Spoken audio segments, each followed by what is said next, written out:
Hey there, John McWhorter. How are you? Hi, Glenn. How are you? Doing well. Glenn Loury. This is the Glenn Show.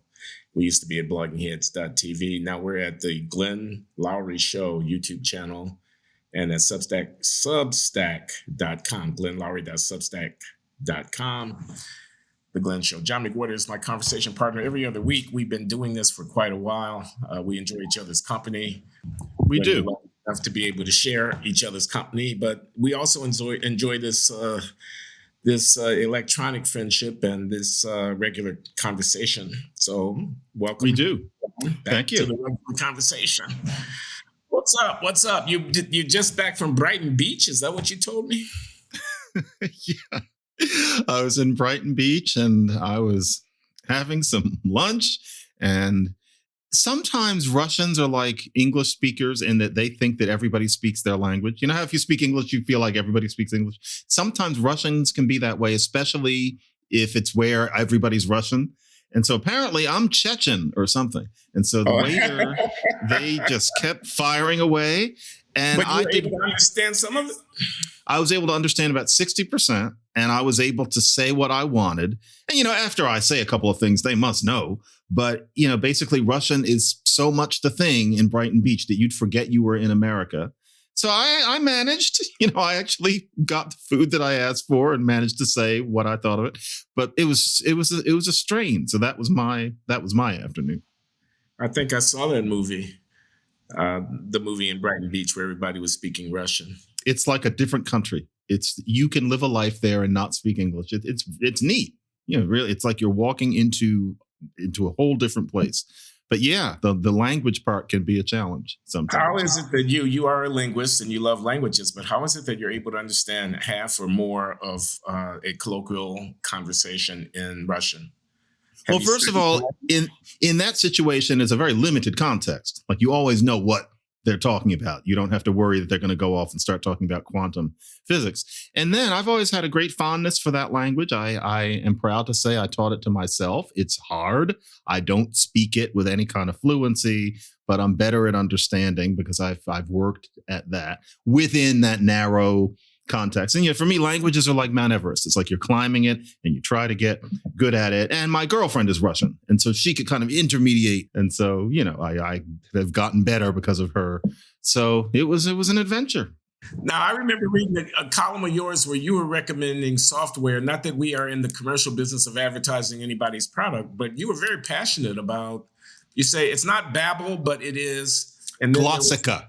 Glossica is the tool. Glossica, as in glossary, Glossica? Yeah, Glossika. I did a Times column about it. And Russian Glossica actually had a lot to do with the fact that I could do what I did today. It doesn't make you perfect, but it gets it into your ear. It makes you used to hearing it spoken at speed. And it really is a great language learning tool.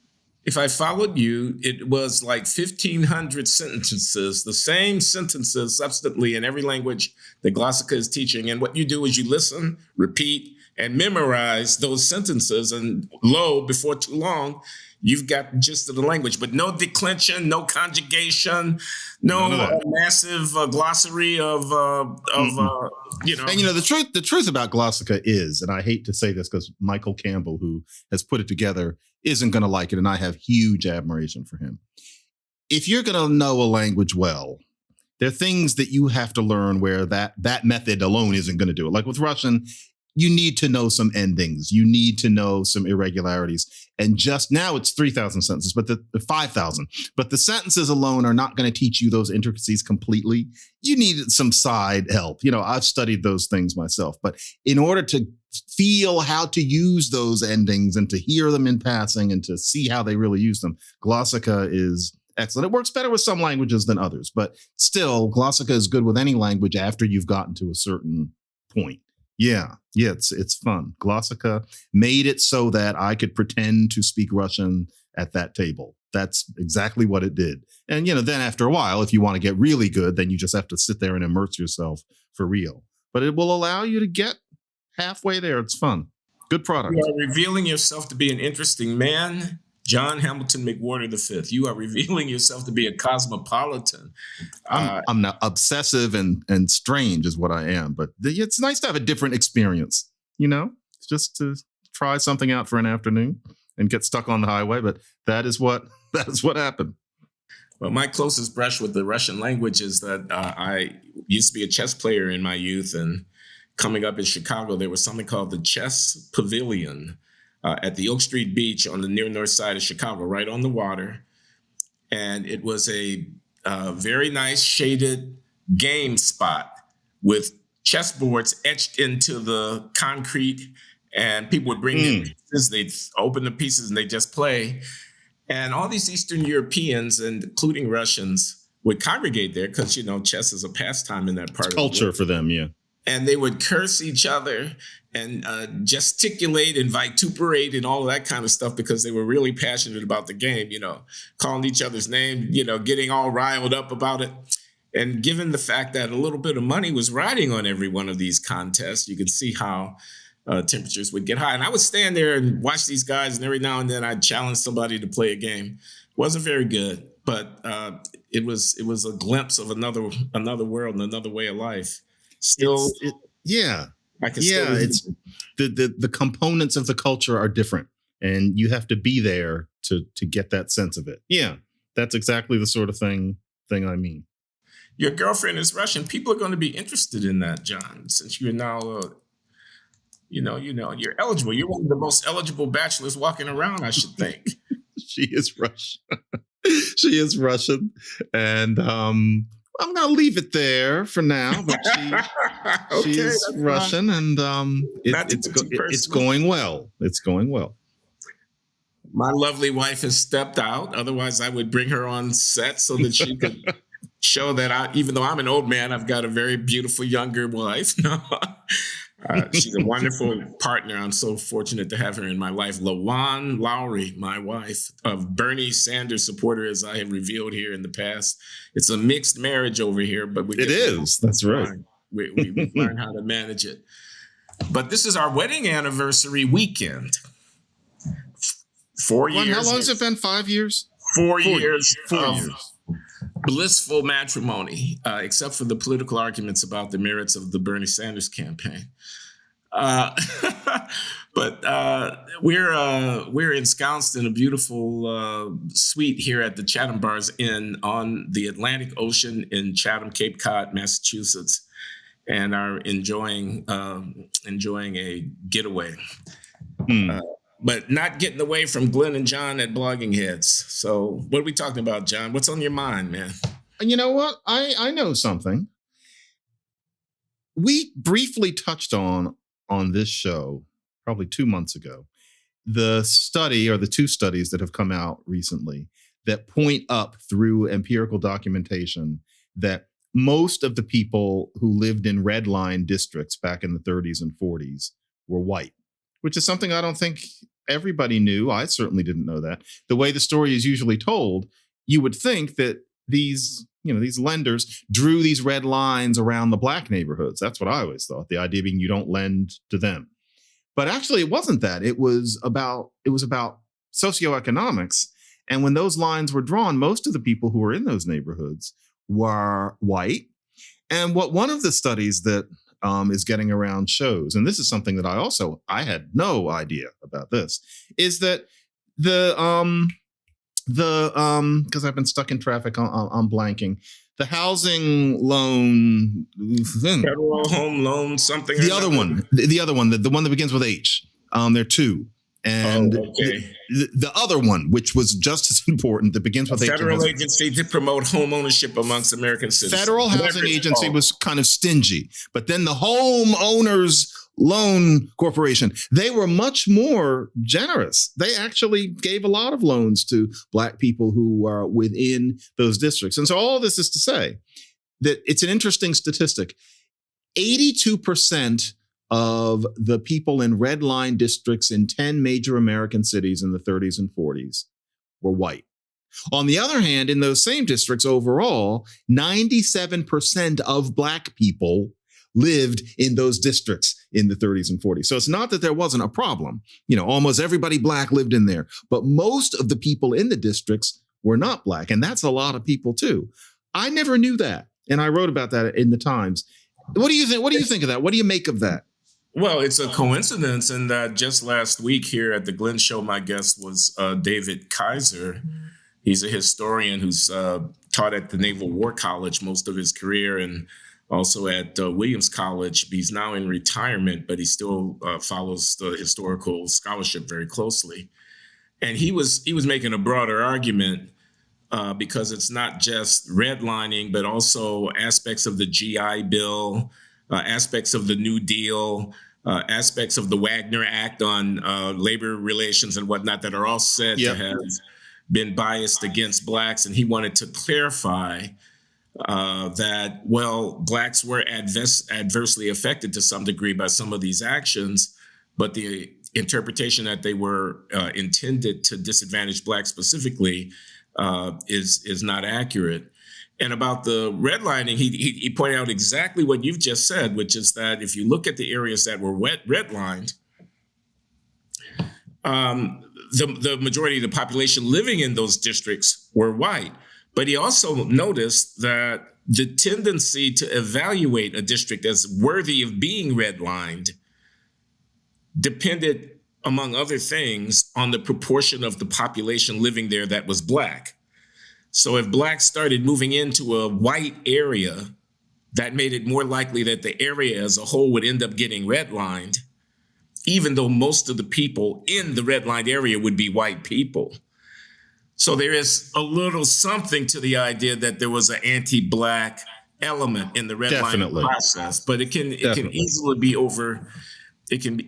overstated. I mean, he made some other points too that I thought were interesting, like, and this is the one that's made a lot out of your colleague at Columbia, Ira Katznelson, in his book When Affirmative Action Was White. Yeah. White makes this point, which is that this original Social Security Act, which created the wage and hour regulation and provided Social Security taxes, but also benefits and minimum wage and so forth, didn't apply to domestic workers and to farm laborers.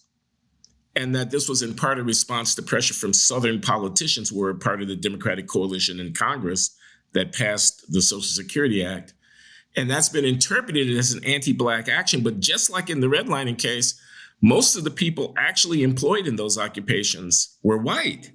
Most of the farm laborers, although Blacks were overrepresented in terms of population, but most of the people affected were white. And the motivation Walker Evans pictures, right? Yeah.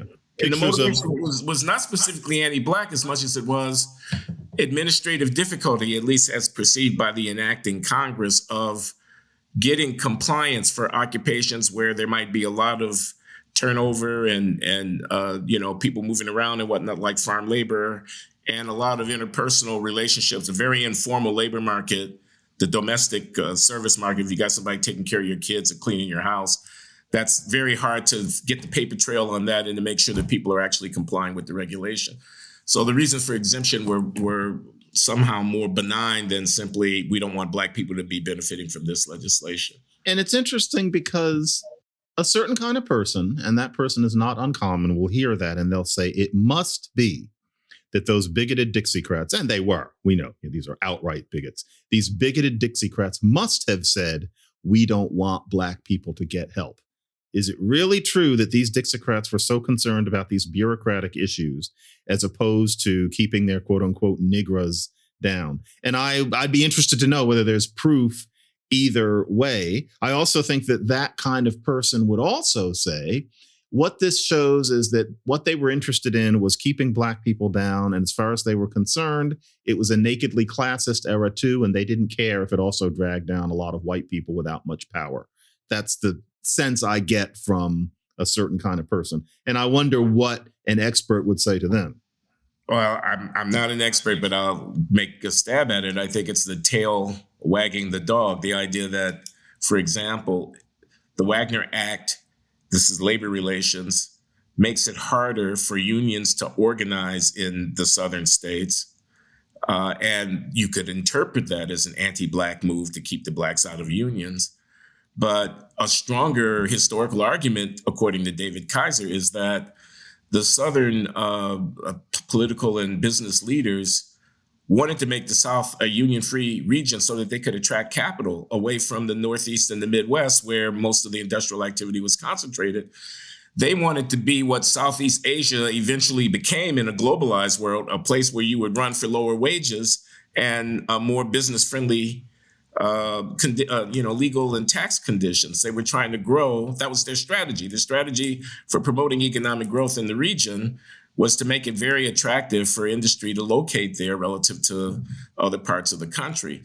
Now, that strategy did have the consequence in making unions difficult to organize, of leaving Black workers who were overly present in the southern region relative to other regions in the country less likely to be in unions. That's one consequence of their strategy. But it certainly is the tail wagging the dog to imagine that the entire economic growth strategy of that region was a conspiracy to keep Black people from being in unions. It was really much more complicated than that. If you like, it was a class, not a race issue, and Blacks being more frequently amongst the lower working classes were disproportionately disadvantaged by that strategy. Something like that. Yeah. And so what it means is that to these people, the fact that these things had disproportionate effect on Black people didn't matter. So if they knew, they didn't care. And you can certainly see that as a kind of racism in itself. And, there may have been some people who, kind of liked that, among other things, this, kept the Black people in their place. But it wasn't the prime mover of these efforts. I find things like that interesting because they demonstrate once again that this stuff is complicated. And I am bemused by the kind of resistance that you get when you try to talk about things like this. Like, my column was replete with indications that racism still deeply affected the lives of the Black people who were redlined, that there was even some racism within who got a loan and who didn't. That, I'm not saying that racism played no part, but I'm just saying that to think of socioeconomics is not meaningless, and that the socioeconomics was not so insignificant as to be merely parenthetical or merely a footnote, that it mattered, that this stuff is complicated. And I'm not claiming that I wasn't chased out of the room for saying this, but some of the response was rather vigorous. And I was especially surprised by Thomas Sugrue. Thomas Sugrue, who's written really good work. I know Thomas Sugrue, the historian. Where is he at NYU now? He used to be at the University of Pennsylvania. Mm-hmm. Detroit. What does he call it? The Origins of the Urban Crisis. That's his big book about Detroit. Mm-hmm. It's one of the best. He commented on your column? And then he also did that really great book about civil rights in the North. And so you learn about the civil rights movement in New Rochelle as opposed to Birmingham. And yeah, he and I'm not calling him out. This is not the thing that we do, but he did a tweet, one of those long tweets, he did like 9 parts, where he, not in a nasty way, just says that I selectively picked data from those academic articles, and that I think it's fair to say he's claiming that I said it was all class and not race, or something close to it. And then he brings up statistics about the racial aspect of it. And quite simply, I repeat, I'm not calling him out. I am a great admirer of his, whether or not he is of mine. I've heard from him before. I know that he thinks some things I do are okay, but he didn't like this. And I can't help thinking that, and I don't know. I don't know because I don't know him. It's as if you say anything but racism, you have sinned, that there's something sacrosanct, even despite the facts. And I hate to say that in my piece, there is so much genuflecting. I hate to put it that way, but there is so much saying that racism is part of it too, that it gets in the way of the flow of the piece. Okay, John, I think we got it. And what I want to say, I do know Tom Sugrue. I've known him for a long time and admire him greatly, as you do, and admire that book, which won the Bancroft Prize in U.S. history. It's the highest prize you can get as an American historian. And he's a man of the left. He's a progressive. He's, he thinks that historical narrative about what happened in mid-20th century and the Rust Belt, to the big American cities in the Northeast and the Midwest is a fundamental thing. And he thinks that a lack of a more capacious social welfare vision, of a New Deal kind of commitment to, cushioning the ill effects of economic change on working people is a part of the problem. I mean, this is Tom Sugrue. This is his politics. Here's my suspicion about what's going on. which is, and it's not only going to be him, and I would regard him as among the more balanced, open-minded, level-headed, seriously I think so, yeah. Participant. Yeah, and you agree with me about that. What I think is going on is you're at the New York Times and you now have a megaphone that is way big. I can't even make a appropriate gesture as to how big the megaphone is. And you happen to be a linguist who sits on the faculty at Columbia University, and you write books, and the books are good or bad. Whoever reads them has their view, but I think they're good. And you write about linguistics in your scholarly work and whatnot. But what you are not is a sociologist. What you are not is a political scientist. What you are not is a historian.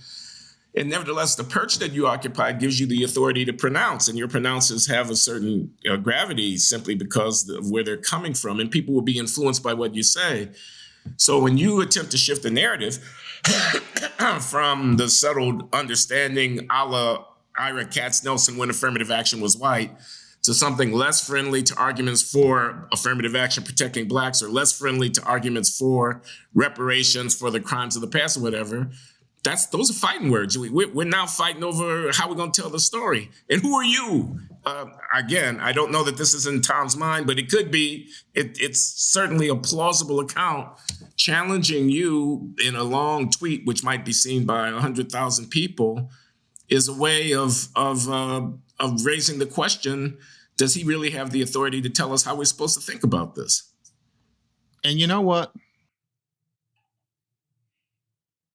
On the one hand, my standard response to that is, if I were preaching the gospel as a linguist and praising the things that the usual people say, none of those people would have any problem with that. That would be fine. Nobody would say, wait a minute, who is he to talk about racism and anti-racism as perfect opposites? Who is he to say that deindustrialization is why the ghettos went to hell? Who is he to say that? He's just a linguist. How can he evaluate the scholarship? Nobody would say that.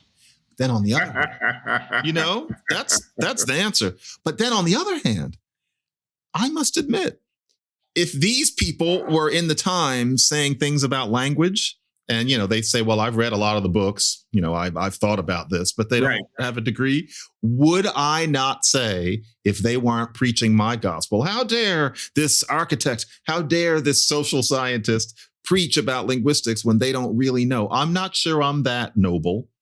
So I get where they're coming from. I get it. But my first answer, I think, really does apply. If I were saying the right stuff, and I'm not calling out Sugru, but if I were saying the right stuff, those people would think that I'm a polymath who does his reading and is sharing, what he knows. Oh, he ranges so widely. But if I don't preach the gospel, then I'm just ignorant. And I think that's a little simplistic. But then again, I can also imagine being them. So yeah, I get it. I get where he's coming from. Yeah, the pulpit. Yeah, I see that. Now, let me ask you a personal question. So you ascend to a perch where you have a megaphone that's bigger than anything I can indicate with a hand signal, preaching out to the world about stuff you care about. Do you get letters? Do they let people write in to comment on the things that you post at the time? Honestly, this is, I don't know if I'm the naive soul that some of these people think, but there are things about me that are kind of childlike. I've never looked at any of the comments. There is an email that they set up at the Times where people can send comments. There is no comment section. I can see some people are disappointed that they can't watch me getting hung out to dry or watch people fight in a comment section. And I'm not sure why they don't have a comment section, to be honest. I've been so busy writing, I haven't asked them that. Well, one speculation is that the comments would be positive and the newspaper doesn't want to give the readers the opportunity to show just how popular the things are that you're saying, not to that is cynical from negative comments, but to prevent positive comments from reinforcing your message. Is that a sinister, kind of thought, or could there be something to it? The truth is, I'm not interested in the ongoing commentary about the things I write for the mundane reason that I'm too busy writing the next thing. I don't have time to pay attention. And so I don't go looking it up. And I do get feedback, on social media. You get, it's not hard to figure out what my Columbia email is. So I get feedback, and I do read it unless I can see that it's a screed. If I feel that it's a screed, people should know that I glaze right over and I delete it. But a lot of the feedback is interesting, but I don't obsess over it because I have this job, this second job where I have to always be writing a new piece. So I don't know. Maybe I need to take a peek at what some of these comments have been. Okay, so you don't have time to read comments because you're too busy writing the next thing. And when you have to produce 1,500 word columns a week, that's a very plausible claim. Yeah, just can't be bothered. But somebody like Sugru will write something on Twitter, and if I catch it, I'm interested. I want to know what Tom Sugru thinks, but I don't think that column that I wrote cherry picked from those articles. I just think that it looks a certain way for me to highlight some things in the article more than others. Although what I highlighted is what those articles were meant to highlight. I wasn't taking something out of, some paragraph in the middle. That's what these social scientists working with quantitative data were trying to say. And they were not right wingers. So I enjoyed writing that because it was learning something new. I was trying to share something new. Okay, this continues the interrogation of John Hamilton McWhorter V about his role at the New York Times column that he's producing. Glenn, how is your memoir coming, by the way? Oh, my memoir is coming, although I have had to extend the delivery date to December 15th on the memoir. I am grappling with the core issues of the enemy within. And we could go into it. Are you trying to change the subject from talking about you to talking about me? Well, yeah, because we've done enough me, and I really am interested in the memoir. It's not something I could imagine doing. It's an intriguing project for me. Okay, so this is the very short version of the guts of the matter. So I've changed the title. The title used to be Changing My Mind. And the narrative organizing principle was about knowledge, self-knowledge, the humility to be able to acknowledge that you're wrong. I mean, combating against the biases of attending only to evidence that reinforces your view, the warm comfort that you get when you're in the cell with the other people who believe like you do, and you're all reaffirming each other and whatnot, changing your mind, breaking away from that, losing friends like the Thurnstroms, my dear friends, when I broke away from that and whatnot, or Clarence Thomas and Shelby Steele and people like that, my dear, not as dear as the Thurnstroms, but people to whom I was relatively close when I shifted some of my views about matters, changing my mind. There was a lot of meta, a lot of, how do you think about thinking? There was a lot of thinking about thinking. I was very enamored, and I am enamored of, some of these mathematical logic puzzles. The barber shaves everyone in the town who does not shave himself. Who shaves the barber? This kind of thing, well, the barber can't shave himself because he only shaves people who don't shave themselves. But if he doesn't shave himself, then he has to be shaved, so this is a paradox of self-reference. That's neat. Yeah. It's a paradox of self-reference, and there's actually theorems in mathematical logic about how you can exploit self-reference to prove that some things can't be proven. And it was all very meta. It was all very meta. Changing my mind. And, I was going to make the story, well, I used to be on the left and I was on the right, then I was on the left and whatnot. I wanted to get back in good with the people. That's why I did it. I was questioning my motives. Did I change my mind about religion? Yes, I changed my mind about religion, et cetera, et cetera. But I've now got a new title. It's called The Enemy Within. And I'm going deeper, John, and maybe that's why I haven't really committed myself fully to a narrative. I obviously have to give the publisher something, and they have editors, as you know, and they'll be back and forth, and we'll work with it. So I got to give them something to work with. I have a December 15th delivery date, and that's an extension. And so you know how it goes, and what do you want? Malcolm, our kind of archetype, that angry college student, he's not going to read your book. What do you want? Enough giving people names, but let's imagine there's a guy who's 2 years out of college. He's a black guy, and he's kind of sitting on the fence. He's a law student, and he's the kind of black law student who's impatient with the kind of dialogue that he hears around him, and that is more common than many people think. And he picks up your memoir. What do you want Anthony to learn? I gave him a name. Sorry. All right. What do you want Anthony to learn?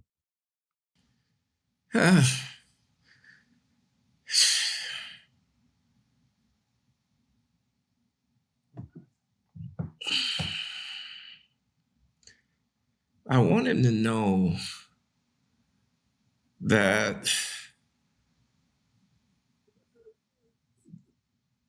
living in good faith is the hardest possible thing that you can do. What do you mean in good faith? Living in good faith. Okay, so the cover story and the real story. So, I could give examples from my own biography. These are things I've spoken of in public before, so I won't be necessarily revealing anything. My former wife, she's dead now, Dr. Linda Datcher Loury, and I married in 1983, and our first child, Glenn, is born in 1989. And in between, our marriage went through a lot of changes. I was philandering and messing around. There was public scandal when I was caught in a relationship with a woman who accused me of assaulting her. Linda was humiliated. We were on the rocks, didn't know if the marriage was going to survive. I had a terrible drug addiction problem in the aftermath of the other scandals and whatnot, and it wasn't clear at all if we were going to come out of it whole. She becomes pregnant at some point in this terrible, rocky up and down, and she loses the pregnancy because of a fibroid problem that was later dealt with through surgery. Yeah, that's her. It's later dealt with through surgery, and then Glenn came into the world, and Nehemiah came into the world, and they're in their 30s now. And the thing of it is, man, I had a cover story, and the cover story was, woe was us. But the real story was that I was relieved that that pregnancy didn't come to term because I didn't want the responsibility. I wasn't committed to the marriage. And I just went through a dog and pony show and a kind of set of acts and representations that were just false to, this is not living in good faith. Not when somebody is dependent upon you for the foundation of their life and when you're making commitments to people that you, in the back of your mind, don't have any intention of fulfilling. Real story and the cover story. My religious conversion. I mean, there is a very heavy dose of,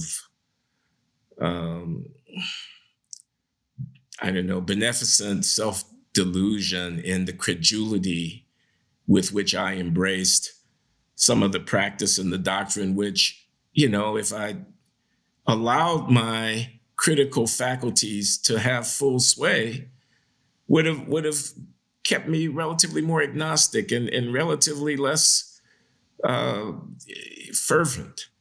I would have understood these problems to be the extremely difficult. I'm talking about problems of faith. I'm talking about problems of fundamental spiritual commitment, the extremely difficult challenges to human intellectual integrity that they are. I don't dismiss religion with the back of my hand, no more so than I now, in retrospect, can credit the kind of almost childish credulity with which I embrace some of these practices. Childlike is a better word. My political machinations, right? I mean, so the cover story in the 90s is conservatives don't, this is with the Thurnstroms, man. I break with the Thurnstrom, Abigail, may she rest in peace, and Stephen Thurnstrom, because they don't care. They don't really care about the Black folk in the ghetto. They may be right in their particular criticisms of what we now call woke sensibility, and then was the politically correct, anti-racist, mainstream. They may be right in their criticisms of the Jesse Jacksons of the world and whatnot, and their criticisms of affirmative action and their et cetera.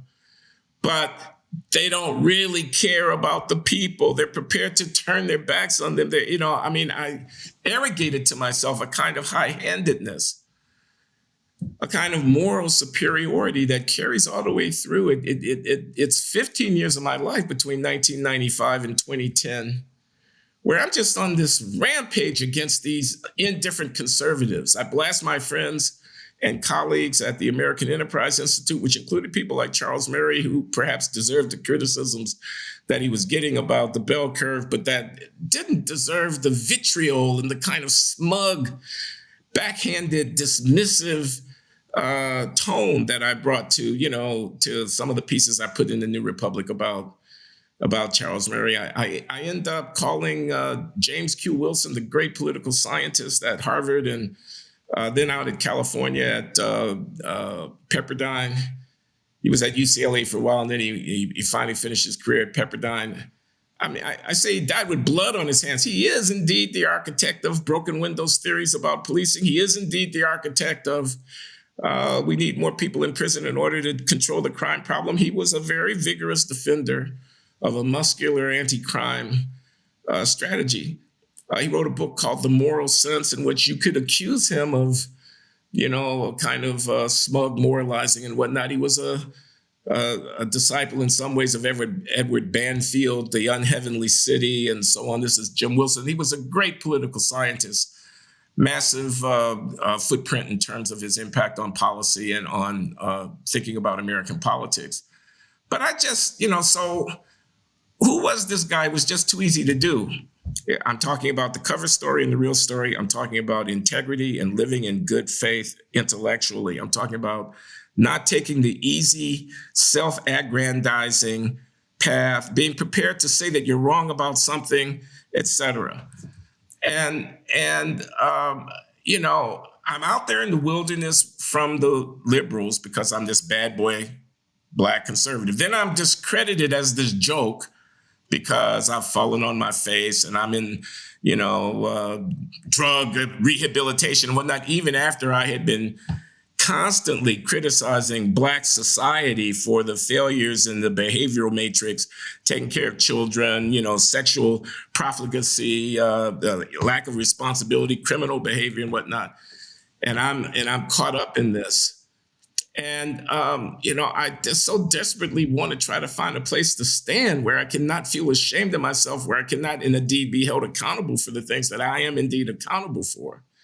And I end up taking this easy route. And it was a very easy route to take. The easy route is, I used to be a Black conservative, but I wasn't going to be a token to these people. Everybody had someplace to go when the music stopped. They were going to Jerusalem, or they were going to Dublin, or they were going to Rome, or they were, they had their ethnicities, but I couldn't have mine. They wouldn't let me be Black, which I knew was going to appeal to the liberals who had cast me aside as a Uncle Tom, and what did Martin Kilson once referred to me publicly as a pathetic Black mascot of the right.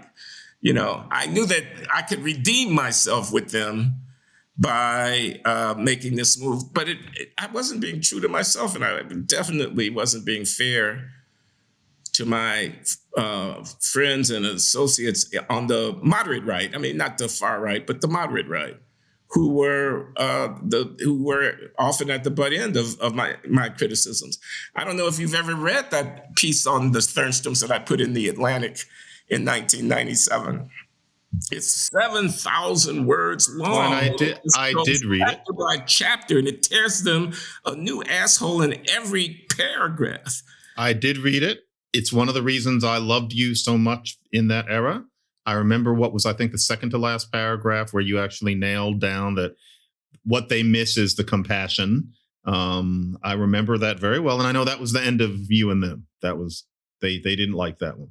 And I remember it.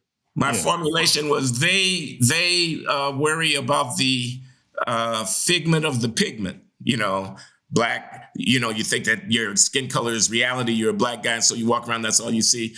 And I think they should be worried about the enigma of the stigma. Of the stigma, yes. Yes. Not the figment of the pigment. That was good. It was clever as hell. It was clever as hell.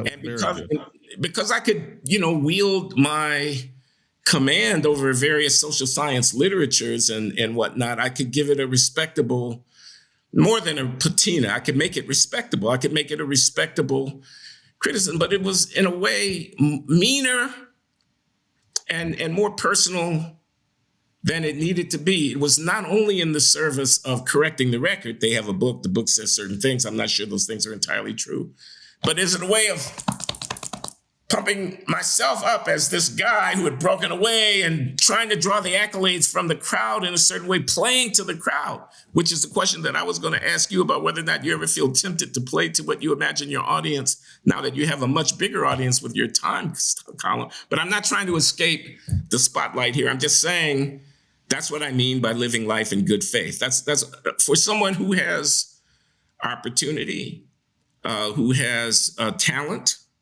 and who is got ability to influence public discourse about important matters. Living in good faith is absolutely fundamental. We're not running for office as intellectuals. That's not our. It's not a popularity contest. Something like that. It's something like that. But in any case, I got a ton of cover stories that I ripped the cover off of. This is interesting. There's a stringency that's necessary when you're doing this sort of thing. I hear what you mean. I wouldn't use the phrase good faith because that's just not my phrase, but I see what you mean. Motorcycle. Let me just tell you, it's Jean-Paul Sartre's phrase. You mean that? Yeah. Oh, okay. That's where the phrase comes from. I'm not sure I mean exactly that, but that's my motivation. It's funny. I just got a dose of him from Louis Menand's new book about mid 20th century intellectual and artistic movements. Okay, I see what you mean. That's a kind of a definition 3.0. But I know what you mean. This is Orwell talking to the Communist Party and during the Spanish Civil War, if you know what I mean. I mean, he's a man of the left. He's definitely anti-fascist, but it's like, can we get real with what's actually happening in our own ranks and things of this kind? There's not a perfect fit between the two, but that's the kind of integrity that I want to extol, the kind of good faith living that I advocate. Yeah, my sense in writing is always you steer between two poles. If it's too easy, probably there's something wrong with it. You're supposed to be questioning the world. You're supposed to be questioning yourself. There are things that I write sometimes in like a first draft, to the extent that I do what we would call a first draft. And I think there's a feeling that's halfway between having an eyelash behind your contact lens and wanting to throw up a little bit. And I know when I get that feeling that I'm writing something I don't mean. And it's often the sort of thing where, I'm tempted to have that left person understand that I'm not the terrible person they've often been told. And I think to myself, but wait a minute, I don't believe this. And so that person is just going to have to not like me.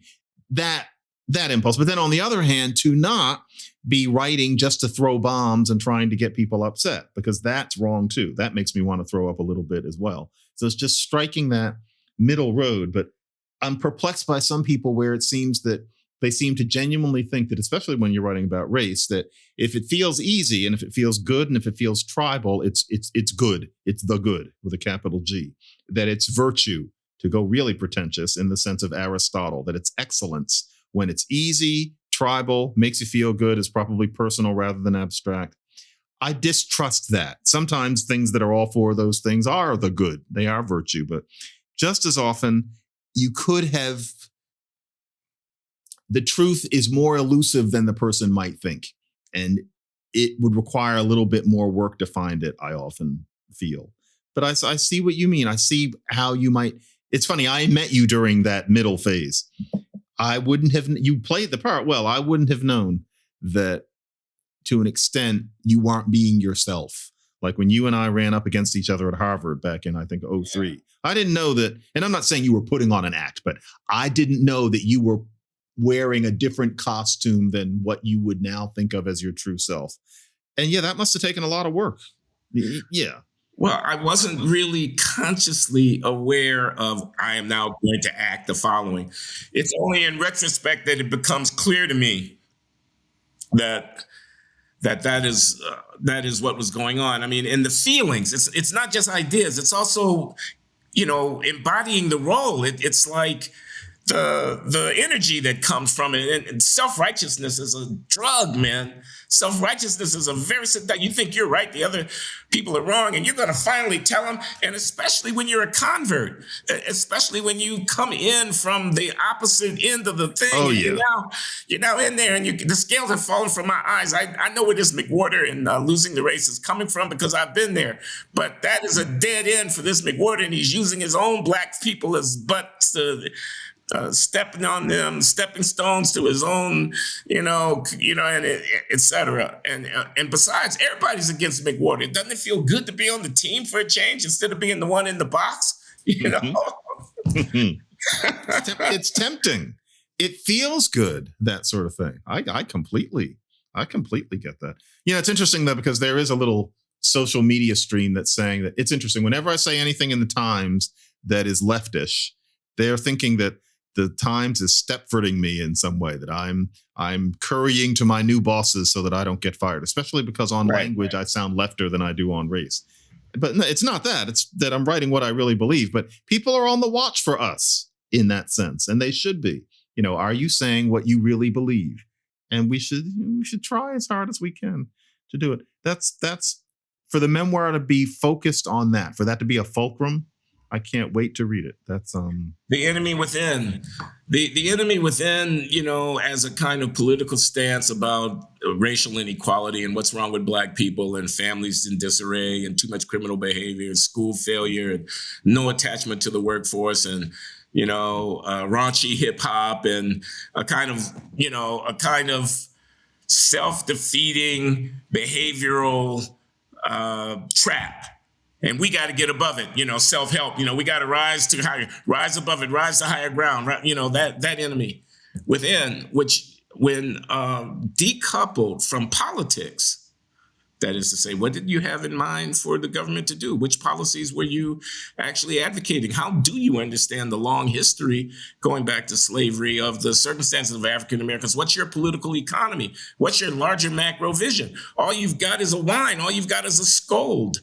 Enemy within. When you're walking around with an enemy within, when you're walking around with, and this is one of the most disturbing things that I've really discovered about myself here. Man, when I used to, I taught at the University of Michigan in the late 1970s. I knew the west side of Detroit, northwest Detroit, like the back of my hand. I knew Detroit. I knew where the clubs were on 8 Mile, of course. You go and you listen to music. I knew where the Detroit Museum of Art was, where there would be some good concerts and there was a nice exhibit every now and then. I knew where Wayne State University is and all that kind of stuff in Detroit, where you could go to a seminar and whatnot. I knew where you could cop reefer. I knew where the women were available and I knew the ins and outs of the back alleys of the east side of Detroit and whatnot. And here's the thing. I was proud of being able to go into those neighborhoods, into those public housing projects, into those clubs, into those brothels, into those drug dens, and get by. I could negotiate it because I knew a little bit about it coming up in Chicago, because even though we lived in a middle-class neighborhood, as is true in many big cities, I'm sure it was true in Philadelphia. You didn't have to go very far before you got to the hood, you got to the hardcore. It's a fine line, yeah. Yeah. And so, adventuresome person who's, wants to know what's going on in the world and is prepared to walk on the wild side a little bit might end up being, we would talk about code switching in one of our recent conversations. This is code switching to a very high level. Okay. I was proud of that. But the thing is, John, it was a way in which I counteracted the sense of betraying Black people and betraying where I came from by moving into this world of brie and chablis and 6-syllable words and, establishment thing and professor at Harvard and whatever. But I wanted to still be, what was that phrase you used as a title of one of your books? Authentically Black. Yes.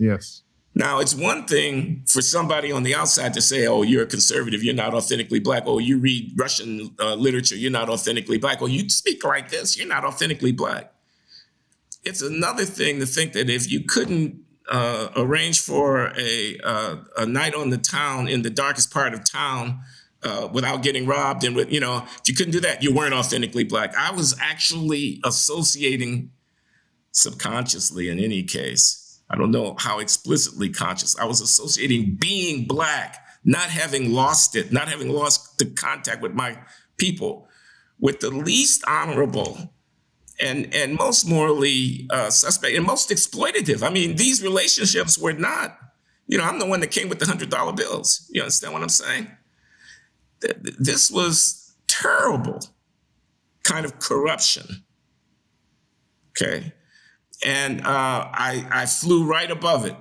It was something that I was completely unaccountable on this hypocrisy and this kind of self-hatred, a self-hatred that could spill over to a kind of hatred of your own people. What you see in them that you see in yourself, and you can't bear to look in the mirror, but you point the finger, kind of thing like that.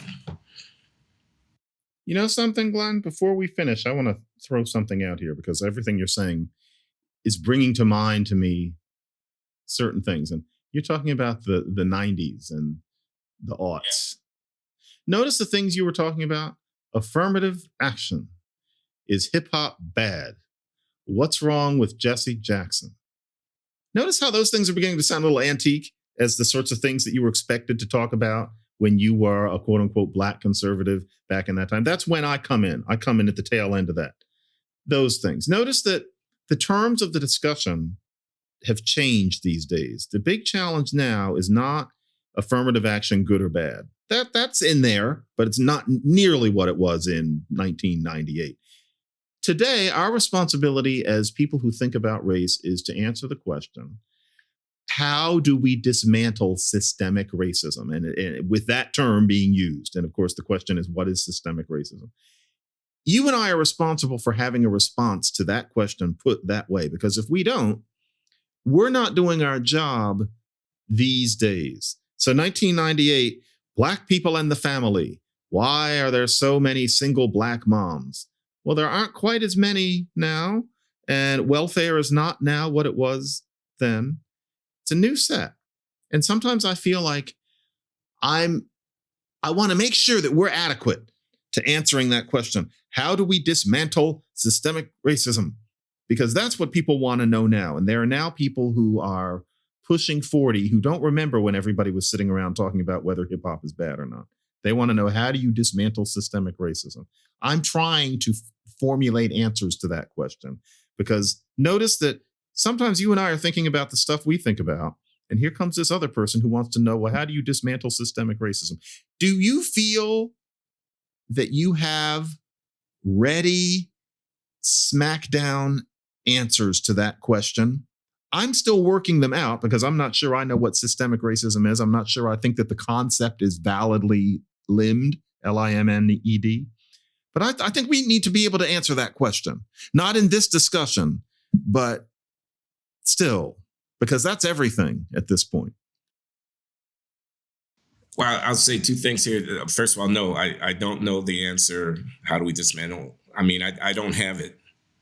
I'll say two things. One is I just assigned the first writing assignment for the semester to my class on race and inequality in America. It's an upper level economics undergraduate course. And so I have these papers, 32 of them, and I'm reading them. And one, of course, I'm not going to name the student, but she knows who she is, tears into me in this paper. I give them my book, The Anatomy of Racial Inequality, to read, and a few other things from other people. And I say, let's take an assessment of how it is that we're starting this course in terms of framing the problem. We have persistent racial inequality into the 21st century.